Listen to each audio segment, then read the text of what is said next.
जय हिंद स्टूडेंट, उम्मीद करता हूं सभी स्वस्थ मस्त खुश और सुरक्षित होंगे। आज की वीडियो में डिस्कस करेंगे कुछ बहुत इंपॉर्टेंट टॉपिक्स पर। आज हम बात करेंगे एजीटीए रिजल्ट को लेके, उसकी कट ऑफ को लेके बहुत सारी न्यूज़ें चल रही है, बहुत सारे मैसेजेस मेरे पास भी आए कि 50+ भी स्कोर सेफ नहीं है, कट ऑफ लीक हो गई है। क्या वाकई में कट ऑफ लीक हो गई है? क्या वाकई कट ऑफ इसकी बहुत हाई जाने वाली है? उस पर बात करेंगे। इसके अलावा जेईई सिविल की रिवाइज आंसर की कब तक आएगी, फाइनल ये भर्ती कब तक हो पाएगी, नई भर्ती इसकी कब तक आएगी, इसके अलावा सामान्य और विशेष चयन में फर्क क्या होता है, ओवरलैपिंग किसे कहते हैं, और इसके अलावा एनओसी किन्हें किन्हें जेईई सिविल में बनवाना है, और इसके अलावा कास्ट सर्टिफिकेट को लेकर बहुत से बच्चों के क्वेश्चन है जेईई सिविल के लिए। तो कौन कास्ट सर्टिफिकेट कब तक का होना चाहिए, ईडब्ल्यूएस के लिए क्या क्या ध्यान देने की जरूरत है, उस पर भी हम डिस्कस करेंगे। इसके अलावा यूपी ट्रिपल जो लोअर पीसीएस है उसकी लास्ट डेट एक्सटेंड कर दी गई है, फाइनली बढ़ाई गई है डेट, और उसके अलावा कौन सा पोस्ट आपको प्रेफर करना है उस पर भी हम डिस्कस करेंगे। उससे पहले चैनल पे जो भी नए हैं चैनल को लाइक और सब्सक्राइब कीजिए, वीडियो अच्छा लगे तो शेयर कीजिए। इसके अलावा इंस्टाग्राम और टेलीग्राम चैनल दोनों फॉलो करने के लिए दोनों का लिंक डिस्क्रिप्शन बॉक्स में मेंशन है, आप वहां जाके मुझको फॉलो कर सकते हैं। चलिए चलते वीडियो की ओर। तो सबसे पहले बात कर लेते हैं एजीटीए भर्ती को लेके, ठीक है। तो इस भर्ती को लेके बहुत सारे मैसेजेस मेरे पास आए कि इसकी कट ऑफ लीक हो गई है।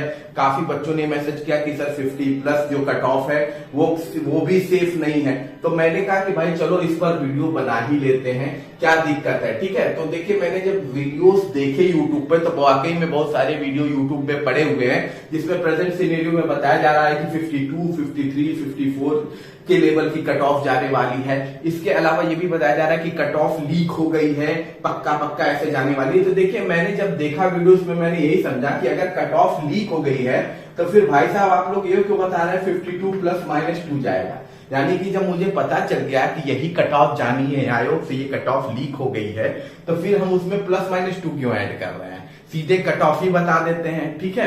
तो नो डाउट है कि ऐसा कुछ भी नहीं हुआ है कि कट ऑफ लीक हो गई है, ठीक। और दूसरा सबसे इंपॉर्टेंट चीज ये भी समझिएगा कि अगर भर्ती डिले हो रही है तो इसका मतलब ये नहीं है कि उसकी कट ऑफ हाई जाएगी, ठीक है। अगर इस हिसाब से चलता तो आईटीआई इंस्ट्रक्टर का तो स्थिति 2015-16 वाला, उनका तो खैर इंटरव्यू होना है, उनकी कट ऑफ जाने की बात ही नहीं है। तो देखिए, जितनी भर्ती डिले होती है ना, कट ऑफ उतनी कम होती जाती है। उसका रीजन है कि बहुत से बच्चे अलग अलग जॉब में लग जाते हैं, फिर वो जल्दी आते नहीं है, और उसका रीजन होता है कि उन बच्चों को मौका मिल जाता है जो नीचे रहते हैं। खासकर जेईई में आप देखेंगे 2014-15 के बाद जो भर्ती हुई थी, जो क्लियर हुई 2020-21 के पास, वहां पर हाई नंबर वाले कहीं ना कहीं जॉब में लग गए थे गवर्नमेंट में, तो इसकी वजह से जो लो नंबर वाले थे उनको मौका मिल गया था, ठीक है। तो जितना डिले होगा उतनी कट ऑफ को लेके डाउनफॉल आती है, ना कि अपफॉल आता है, ठीक है। तो ये सारी अफवाहें, इन पर ध्यान मत दीजिए। और आपके जो हाई की बात है, तो आप एक बात जानते हैं कि आपकी डीबी की कट ऑफ क्या गई है। अगर आप बात करेंगे यूआर, ओबीसी, ईडब्ल्यूएस और एससी, इनकी जो डीबी की कट ऑफ है वो 28.25 के पास है, यही है ना, 28.25 के आसपास आपके डीबी की कट ऑफ है इनकी कैटेगरी की। और सिर्फ एसटी कैटेगरी की जो कट ऑफ है वो बाकियों से अलग है। डीबी में सबकी कट ऑफ सेम है, और सिर्फ शेड्यूल ट्राइब की जो कट ऑफ है वो आपका 4 नंबर गई हुई है। कितनी? 4 नंबर के आसपास आपकी ये कट ऑफ गई हुई है, ठीक है। अब ये जो भर्ती है वो है आपकी स्पेशल भर्ती, ठीक है। ये ऐसी भर्ती नहीं जिसमें बैचलर डिग्री इन ऑल, ये आपकी स्पेशल भर्ती है। और स्पेशल भर्ती में लिमिटेड बच्चे ही बैठे होंगे, ऐसा नहीं है कि साथ। देखिए, जब कट ऑफ हाई ज्यादा जाने के चांसेस तब होते हैं जब हर तरह के बच्चे आपके पर्टिकुलर एग्जाम में, बीटेक वाले भी उसमें अवेलेबल है, बीएससी मैथ वाले भी अवेलेबल हैं, तो ऐसे में कट ऑफ जाना नॉर्मल बात है, हाई चली जाती है। लेकिन यहाँ तो स्पेशल चयन भर्ती है, तो जब स्पेशल चयन भर्ती है तो मैक्सिमम अगर कट ऑफ भाग जाए, मैक्सिमम, मैंने आपको प्रीवियसली भी बताया, मैक्सिमम भी अगर इसकी कट ऑफ भाग जाएगी तो भी 50 छूना पॉसिबल नहीं है। 50 का मतलब आप समझ रहे हैं कितना नंबर यहाँ पर सीधे से आपका बढ़ के पहुंच जाएगा, इतना पॉसिबल नहीं है, ठीक है। डीबी से इतनी उछाल लेना पॉसिबल नहीं है, इम्पॉसिबल है। तो मुझे जहां तक है, जो मैंने आपको कट ऑफ प्रीवियसली ऑलरेडी बता रखी है, और वो भी मैंने आपको क्लियर कट बताया था कि जो कट ऑफ होगी वो मेरी मैक्सिमम है, ठीक है। यानी इससे अगर कम चली जाए तो कोई इसमें आश्चर्य की बात नहीं है। और वो कट ऑफ थी आपकी 45 से 47, मैक्सिमम मैंने कहा था ये मैक्सिमम है, इससे कम भी जाएगी तो कोई आश्चर्य की बात नहीं है। उसके बाद 43 से 45 आपकी कट ऑफ थी ओबीसी की, वही 41 से 43 आपकी कट ऑफ थी ईडब्ल्यूएस की, ठीक है, इकोनॉमिक वीकर सेक्शन की, ठीक, और 34 से 36 आपकी कट ऑफ थी एससी कैटेगरी की, और एसटी कैटेगरी की मैंने कट ऑफ कही थी कि आपकी 22 से 24 जाएगा, हो सकता है इससे भी कम जाए, ठीक है, और फीमेल कैटेगरी की कट ऑफ मैंने बोली थी 35 से 37 जाएगी, ठीक है। मुझे यहां तक लगता है ये एक्सपेक्टेड कट ऑफ है, इससे ज्यादा जाने की संभावना ही नहीं है, कम हो सकता है, ज्यादा जाने की संभावना बिल्कुल भी नहीं है, ठीक है। और आप रीजन देख लीजिए, मैंने भी काफी लंबा उछाल दिया है, ठीक है, ये कोई बैचलर डिग्री ऑल की भर्ती नहीं है। जब बैचलर डिग्री ऑल होता है तो इतनी लंबी ऊंचाई, इतना लंबा कट ऑफ खींचा जा सकता है, लेकिन ये एक स्पेशल भर्ती है, तो मेरे हिसाब से 50 तो बहुत, 22 नंबर अगर आपकी डीबी से बढ़ जा रहा है, 22 नंबर 21.75 नंबर, तो ये वो भी ऐसी भर्ती जो स्पेशल है, केवल लिमिटेड बच्चों के लिए है, तो फिर ये इम्पॉसिबल है, ठीक है, मेरे हिसाब से तो बिल्कुल इम्पॉसिबल है। तो टेंशन मत लीजिए, आपका रिजल्ट जल्दी आने वाला है, इसी मंथ आपका रिजल्ट जारी हो जाएगा, 20 के बाद कभी भी आपका रिजल्ट जारी हो सकता है, ठीक है, तो इसको लेके आप बिल्कुल निश्चिंत रहिए। मैंने आपसे कहा था कि लास्ट वीक तक आपको जीटीए का रिजल्ट देखने को मिलेगा, तो बिल्कुल देखने को मिलेगा, कट ऑफ को लेके भी आप बिल्कुल परेशान मत होइए, ठीक है। अब हम बात कर लेते हैं अगली इंपॉर्टेंट अपडेट की। तो अगली इंपॉर्टेंट अपडेट आपकी जेई सिविल की को लेके है, ठीक है। तो जेई सिविल में बच्चे पूछ रहे हैं कि उनकी रिवाइज आंसर की कब तक आएगी। तो आपकी जो रिवाइज आंसर की है वो जुलाई के फर्स्ट या सेकंड वीक तक जारी कर दी जाएगी, ठीक है। रिवाइज आंसर की जेई की जुलाई के फर्स्ट या सेकंड वीक तक जारी कर दी जाएगी। नई भर्ती को लेकर जो बच्चे परेशान है, तो देखिए इलेक्ट्रिकल, मैकेनिकल और एग्रीकल्चर की भर्ती आपको देखने को मिलेगी, लेकिन सिविल की भर्ती अभी आपको इस पैड से नहीं देखने को मिलेगी, ये अगले पैड से आपको देखने को मिलेगी, क्योंकि अभी आपकी ऑलरेडी एक भर्ती चल रही है, वो भर्ती जब तक कंप्लीट नहीं होगी या फाइनल स्टेज तक नहीं पहुंच जाएगी, तब तक अगली भर्ती का नोटिफिकेशन आपको देखने को नहीं मिलेगा। तो ये मान के चलिए कि इस साल तो ये भर्ती आपको देखने को नहीं मिलने वाली है, पैड 2026 से आपको ये भर्ती देखने को मिलेगी, ठीक है। और उसके बाद बहुत से बच्चों का क्वेश्चन है कि ये जो सामान्य चयन होता है और विशेष चयन होता है, इसमें फर्क क्या होता है। तो सामान्य चयन में वो चयन है जो आपका प्रत्येक व्यक्ति भर सकता है, यानी कि जो यूआर कैटेगरी है वो भी भर सकती है, ओबीसी कैटेगरी वो भी भर सकती है, ईडब्ल्यूएस, एससी, एसटी सारी कैटेगरी भर सकती है। लेकिन जो विशेष चयन होता है उसमें आपका ओबीसी, एससी, एसटी ही भर सकते हैं, यूआर कैटेगरी उसमें एप्लीकेशन फॉर्म नहीं भर सकती है, ठीक है। 2 कैटेगरी में ये भर्ती आई हुई है। तो सामान्य सबके लिए है और विशेष चयन केवल उन लोगों के लिए जो कैटेगरी वाइज है, ठीक है। तो विशेष चयन में यूआर कैटेगरी की सीट 0 होती है, यूआर का नहीं बनता है किसी भी विशेष चयन में, बस यही फर्क है दोनों में, ठीक है। अब हम बात कर लेते हैं ओवरलैपिंग को लेके भी बच्चे थे। तो देखिए ओवरलैपिंग आपकी फाइनल कट ऑफ में आपको देखने को मिलती है। डीबी के कट ऑफ में हो सकता है आपका यूआर, ओबीसी और एससी की कट ऑफ और ईडब्ल्यूएस की कट ऑफ सिमिलर आपको देखने को मिल जाएगी। उसका रीजन ये है क्योंकि पूरी भर्ती में सिर्फ एक बार आपका रिजर्वेशन का प्रोसेस लगाया जाता है और वो आपकी फाइनल कट ऑफ में देखने को मिलती है। वहीं आपकी ओवरलैपिंग होती है। ओवरलैपिंग का सिंपल मतलब ये है कि मान लीजिए अगर यूआर की कट ऑफ 40 जा रही है और ओबीसी का कोई बच्चा है वो 42 पाया हुआ है, तो वो ओबीसी कैटेगरी में नहीं जाके यूआर कैटेगरी में ऐड हो जाएगा।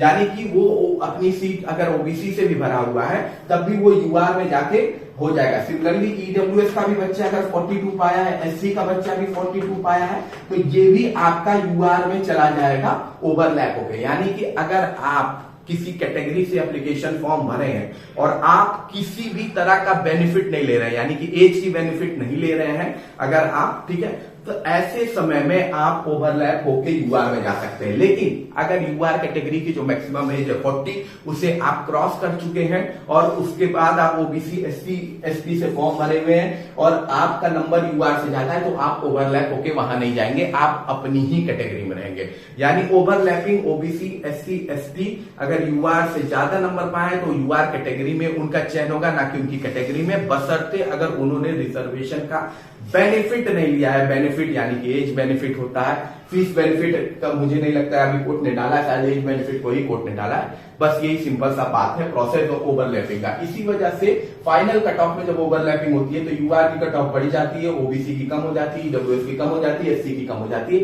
यही ओवरलैपिंग से, क्योंकि यहाँ पे जो फॉर्म में भरे बच्चे होते हैं अच्छे, वो यूआर में चले जाते हैं, इससे इनकी कट ऑफ ऑटोमेटिकली डाउन हो जाएगी, ठीक है। दूसरी इंपॉर्टेंट है एनओसी किनको किनको बनानी है। देखिए एनओसी केवल वही व्यक्ति बनाएगा। डीबी के लिए एनओसी का यूज होता है, इसे नॉन ऑब्जेक्शन सर्टिफिकेट कहते हैं। और ये वही केवल बनाता है जो गवर्नमेंट एम्प्लॉय है, ठीक है।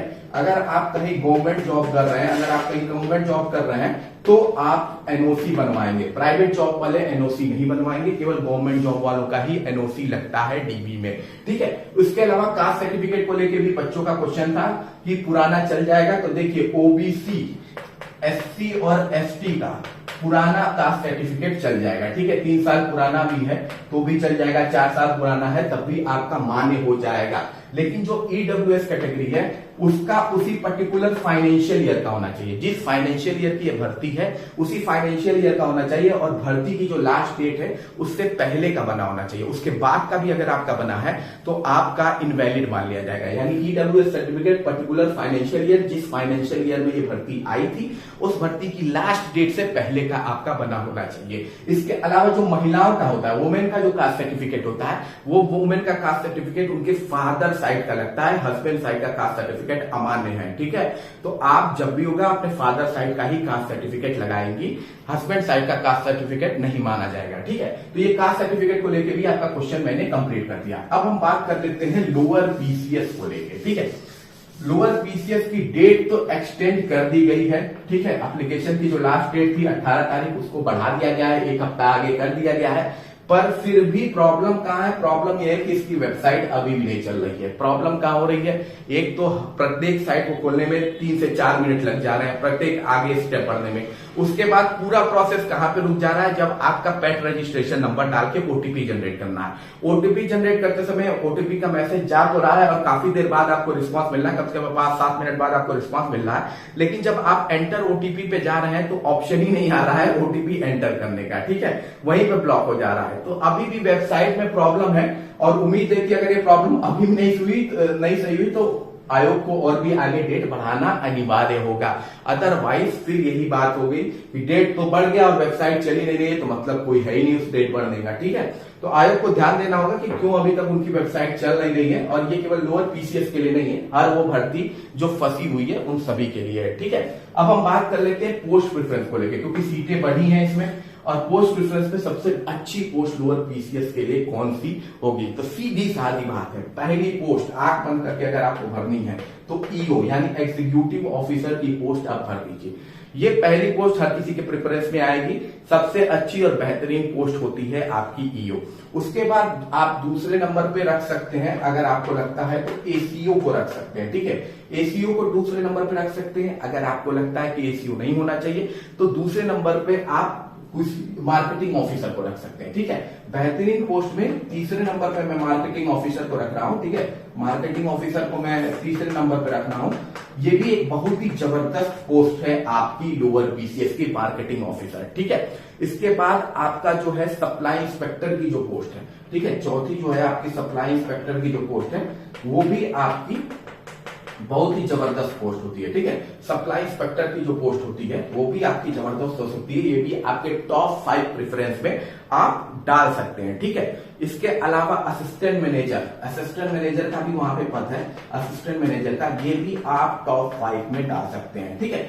क्योंकि काफी लोग कह रहे हैं कि हम कर अधिकारी डाल दें, जो पंचायत वाला कर अधिकारी आया है। तो देखिए, जो पंचायत वाला कर अधिकारी का पोस्ट है उसकी पोस्टिंग आपकी जिला पंचायत से आगे नहीं होगी, ठीक है। और मेनली जो पंचायत के कर अधिकारी होते हैं उनकी उतनी पावर नहीं होती है जितना जो नॉर्मल पीसीएस से कर अधिकारी होते हैं उनकी होती है, ठीक है। तो मुझे जहां तक लगता है टॉप 5 में आपकी यही प्रेफरेंस अच्छी है असिस्टेंट मैनेजर की। उसके बाद हो सकता है आपको अगर डालना है तो आप डाल दीजिए मंडी सुपरवाइजर, ठीक है। मंडी सुपरवाइजर आप अगर टॉप 5 में डालना चाहते हैं तो डाल सकते हैं। वैसे अगर आप डालना चाहते हैं तो मंडी सुपरवाइजर एक जबरदस्त पद है आपका, ठीक है। 6ठे नंबर पे मैंने इसीलिए इसको रखा है मंडी सुपरवाइजर को, ठीक है। उसके बाद आपका जो 7वां नंबर आता है तो वो आपका ऑडिटर की पोस्ट भी है। इसमें ऑडिटर की पोस्ट है, इसकी अलग से भी आती है, इसमें भी दी हुई है। ये भी एक जबरदस्त पोस्ट है, ऑडिटर की पोस्ट भी एक जबरदस्त पोस्ट आपकी है। तो आप उस हिसाब से अपना देख लीजिएगा कि आपको ऑडिटर कहां पे रखना है, ऑडिटर बनना है, ठीक है। इसके अलावा डिस्ट्रिक्ट असिस्टेंट ऑफिसर भी है आपका, ठीक है, ठीक। और इसके अलावा अगर आपको कोई और भरना है तो आप भर सकते हैं असिस्टेंट डिस्ट्रिक्ट इलेक्शन ऑफिसर, ठीक है। इलेक्शन ऑफिसर जो आपका है, इलेक्शन ऑफिसर, वो भी एक अच्छी और जबरदस्त पोस्ट है आपकी जो भरी जा सकती है, ठीक। 8वीं, ठीक है, इलेक्शन ऑफिसर हो गया। इसके अलावा आप 9वें पे जो असिस्टेंट इम्यूनाइजर की जो पोस्ट है वो भी आपकी एक बेहतरीन पोस्ट है जिसे आप रख सकते हैं, ठीक है। उसके अलावा आपका फिर आपका वकफ इंस्पेक्टर की पोस्ट है। वकफ इंस्पेक्टर की पोस्ट भी एक अच्छी पोस्ट होती है, वकफ बोर्ड के इंस्पेक्टर की, वकफ की, तो वो भी आप भर सकते हैं। इसके अलावा असिस्टेंट अकाउंटेंट जो ट्रेजरार की पोस्ट है वो आप रख सकते हैं। उसके बाद असिस्टेंट अकाउंटेंट ट्रेजरार के बाद उसके बाद मुझे जहां तक लगता है जो सेंटर इंचार्ज रोडवे है वो पोस्ट भी काफी अच्छी है। इसके अलावा यूटीए की पोस्ट भी काफी अच्छी पोस्ट है आपकी। और उसके अलावा असिस्टेंट स्टोर आपका जो है असिस्टेंट स्टोर सुपरिटेंडेंट की जो पोस्ट है वो भी एक जबरदस्त पोस्ट है जिसे आप रख सकते हैं। उसके बाद लास्ट में आप 2 पोस्ट डाल सकते हैं, तो आपका जेल वाली जो पोस्ट है, जेल वाली, और इसके अलावा एलडीए की पोस्ट। ये 2 पोस्ट आप आखिरी में रखिएगा, बाकी पोस्ट आप उसके ऊपर रखिएगा, ठीक है। एलडीए की पोस्ट सबसे आखिरी में रखेंगे तो चलेगा, ठीक है। और मेनली जो आपको पोस्टें रखेंगे वो यही है, टॉप की पोस्टें जो आपको रखते हैं। उसके बाद आप अपने हिसाब से जो आपकी चॉइस लगे आप उसको कर सकते हैं। बाकी कोई भी कमेंट है तो आप कमेंट बॉक्स में, क्वेश्चन है तो आप कमेंट बॉक्स में पूछ सकते हैं। मिलते हैं अगली वीडियो में। जय हिंद।